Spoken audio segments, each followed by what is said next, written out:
يا مساء الهنا يا مساء السعادة.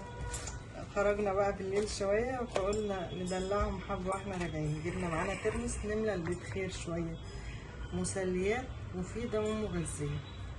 الحمد لله. يعني ايه ده الترمس،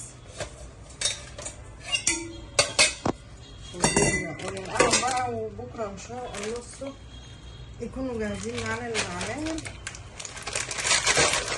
ده الترمس، ده الحمص. نعمل كيس حمص واحد كفاية.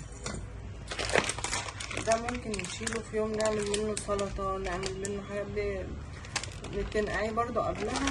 وبصي زي ما قالوا زمان 12 ساعة نقع، يعني تنقعي بالليل وتعملي الصبح. ترمس حمص. جبنا البنجر برضو هنعمله دلوقتي، ناخده غلوتين ونسيبه بكرة يبقى جاهز على الأكل إن شاء الله. تحطيه بقى في سلطات، تحطيه هو لوحده جنب الأكل، تضربيه عصير. البنجر طبعا كلنا عارفين إن هو مفيد جدا. برضه هنحطه في مصفى يبقى جاهز على الغسيل. احنا هنجهز حاجتنا كلها ونغسل كله مرة واحدة. ترمس ب50 جنيه الكيلو، والحمص ب50 جنيه. معرفش بقى في سايب بيبقى ارخص من كده ولا لا، بس ده اللي لقيته ساعتها الكاس، ما لقيتش اللي هو اللي بيتباع سايب. البنجر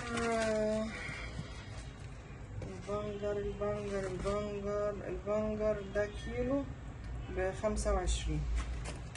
كيلو بنجر ب25. خلينا البيت كده. وجبنا برضو تفاح. هاتي الفاكهة بالعدد على قد الايه استهلاكك، يعني مش لازم نجيب ايه كتير. ودي بقى العشق بتاعنا وبتاع معظم الناس.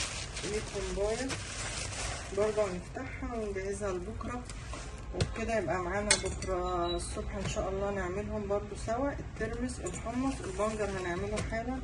ده التفاح. الكرنباية هنقطعها حالا ونسلقها ونجهزها على الحشو.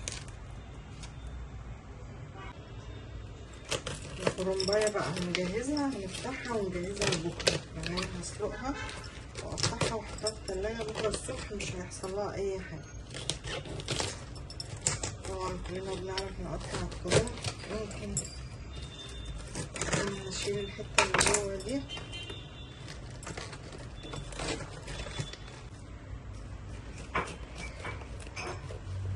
طبعا بالراس برضه هنشيل حتة صغيرة كده من جوه.